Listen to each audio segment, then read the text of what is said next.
కుటుంబం అంటే బాధ్యత లేకుండా ఉంటారని నువ్వనుకుంటున్నావు. ఇంతకంటే వివరంగా ఎవరైనా చెప్తారా? ఇదిగో నువ్వు ఎక్కువ మాట్లాడుతున్నావు బావా, నీకు మర్యాద ఉండదు చెప్తున్నాను. వాస్తవాలు మాట్లాడితే ఇలాగే ఉంటుందిలే. ఇక నువ్వు ఆపవయ్యా బాబు. చిన్నోడా, నీ బుద్ధి మంచిగా మారిందని అనుకున్నాను. మళ్ళీ ఇలా ఎందుకు తయారవుతున్నావు? ఈవిడగారు తన అహంతో నీ కూతుర్ని తల్లికి దూరం చేస్తుంటే నువ్వెలా ఊరుకున్నావు? నీ మనస్సాక్ష్యమైంది. మీ అమ్మ చేసిన దాన్ని ఏమంటారు? మనవరాలి మీద మమకారం అంటారా? అనరు.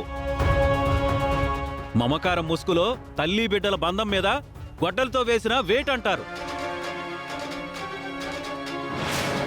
మనుషులు ఎంత స్వార్థపరులు అయిపోతున్నారంటే తామనుకున్నది నెరవేర్చుకోవడం కోసం ఏమైనా చేస్తారు.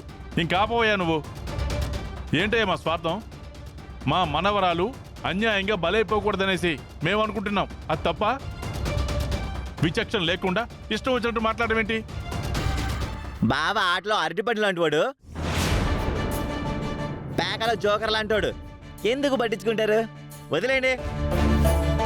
శ్రీకర్, అక్షయ ఏమైనట్టురా? అక్షయ్ ఎక్కడికి వెళ్ళుంటుందో నాకు తెలుసు. నేను వెళ్ళి తీసుకొస్తానుండమ్మా.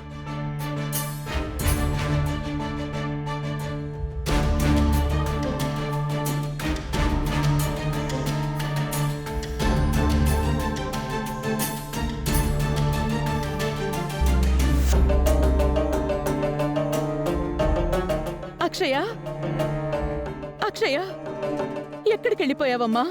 నీ గురించే కంగారు పడుతున్నాను. నాకిచ్చిన మాటని కాదని నువ్వు వెళ్ళిపోయావని నాకెంత బాధగా అనిపించిందో తెలుసా? లేదు నానమ్మ, ఊరికే అలా బయటికి వెళ్ళాను. ఊరికే వెళ్ళి గాలి తిరుగులు తిరిగి రాలేదు నువ్వు. మీ అమ్మని కలిసొచ్చుంటావు. అంతే ఉంటుంది. నమ్మితే నమ్మండి, లేకపోతే మానేయండి.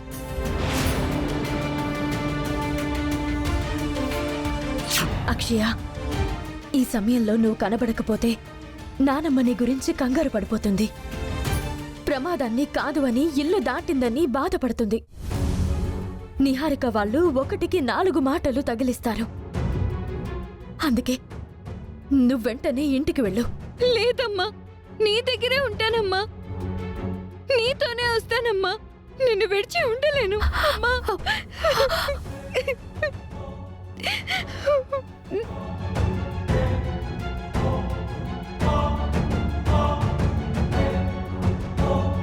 అక్షయ, నానమ్మ మాటను జవదాటినట్టు ఉండకూడదు.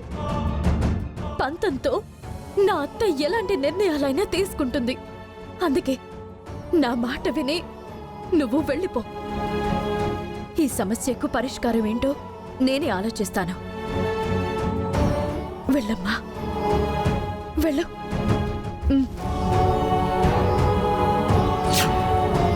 నా మాటని కాదని నువ్వు మీ అమ్మ దగ్గరికి వెళ్ళవని ఇప్పుడు నాకు మరింత నమ్మకం కలిగింది.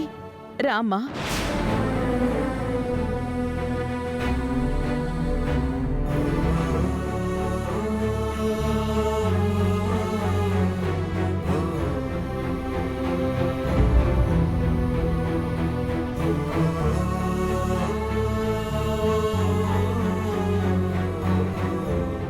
హాయ్ అవని. హాయ్ అవని.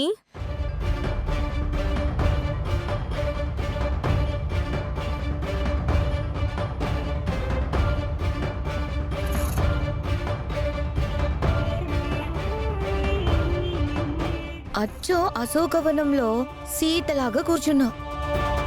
దిక్కుతోచని స్థితిలో ఉన్న ఊరికి ఉపకారం చేద్దామనొచ్చిన ఓ బాటసారికి ఎంత కష్టం, ఎంత నష్టం. అయ్యో హతవిధి, ఇప్పుడు అవనికే దిక్కు లేకుండా పోయిందా? ఈ నేల కోసం తన బిడ్డని కూడా నేలపాలు చేసుకుందామని నిర్ణయించుకున్న వీర వనిత ఇప్పుడు ఒంటరిదైపోయింది. పాపం, జంటను వదులుకొని తనకు తానే చేసుకున్న ద్రోహమిది. ఇలా ఒంటరిగా ఎక్కువసేపు ఉండకవని. తుంటరి మనుషులు తిరిగే సమాజం ఇది. అందగత్తెవి కదా, ఆపదలో పడతావు. సత్రమే శరణమేమో అనుకుని అక్కడికి వెళ్ళు. నీకు ఈ ఊరు గుడి కట్టేస్తుందనుకున్నాను. నడి రోడ్డులో ఇలా నిలబెట్టేస్తుందని అస్సలు అనుకోలేదవని. నేను కూడా అంతే. ఇది నేను అస్సలు ఊహించలేదు. సిటీ నుంచి మా అందరినీ వెంటేసుకొని వచ్చినప్పుడే నేను ఊహించాను. అదిప్పుడు ఇలా ఆవిష్కృతమైందనమాట. అందరి ముందు నన్ను దోషిగా నిలబెట్టి బ్రిటిష్ వాణ్ణి భారతీయుడు గెట్అవుట్ ఫ్రమ్ మై మదర్లాండ్ అని అన్నట్టు నువ్వు కూడా నన్ను గెట్అవుట్ ఫ్రమ్ మై విలేజ్ అంటావనుకున్నాను. నన్ను గెంటుతానన్నా నువ్వు గెంటబడ్డా. అందుకే తొందరపడి ఛాలెంజ్లు విసిరేయకూడదని అందరూ అంటారు. శపథాలు చాలా విలువైనవి. వాటిని అత్యవసర సమయంలో పొదుపుగా వాడుకోవాలి. Do you understand? మా ఇంటి స్టోర్ రూమ్ లో కొంచెం ప్లేస్ ఉంది, అక్కడుందో గాని వస్తావా అవని? జగన్నాథం గారికి రవీంద్రకి నేను చెప్పుకుంటాను. వాళ్ళిద్దరితో నిన్ను మెడపట్టి బయటికి గెంటించడమే కదా నా ఎజెండా. ఓ వీధి కుక్క, ఓ గుంట నక్క నా ముందుకు వచ్చి మొరుగుతున్నాయి. భయపడిపోతుందా ఈ శివంగి? నేను ఓడిపోయి బయటికి రాలేదు, గెలవడానికి బయటికొచ్చాను. గెలుపే అందరికీ సమాధానం చెప్తుంది.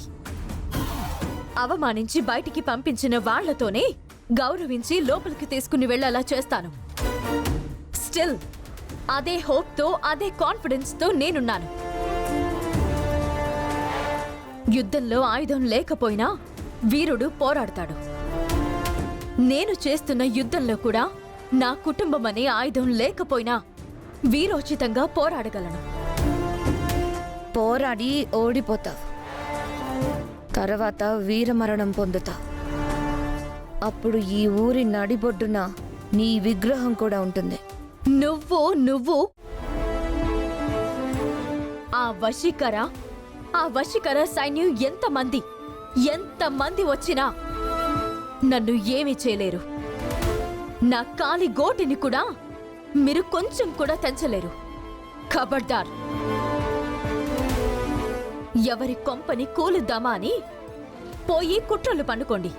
ఒకరికొకరు బాగా తోడయ్యారు కదా, కలిసి నడవండి, కలిసి చావండి. నీ దగ్గర ఈ కాన్ఫిడెన్సే నాకు బాగా నచ్చుతుందవని.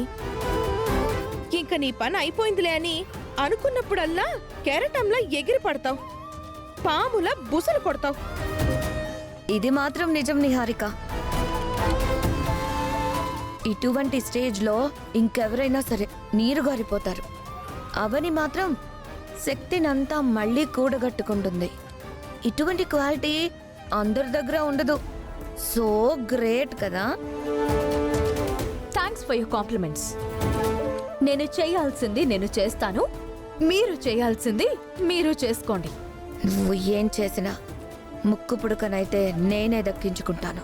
నేను బతికుండగా అది జరగదు. మీకు చేతనైంది మీరు చేసుకోండి.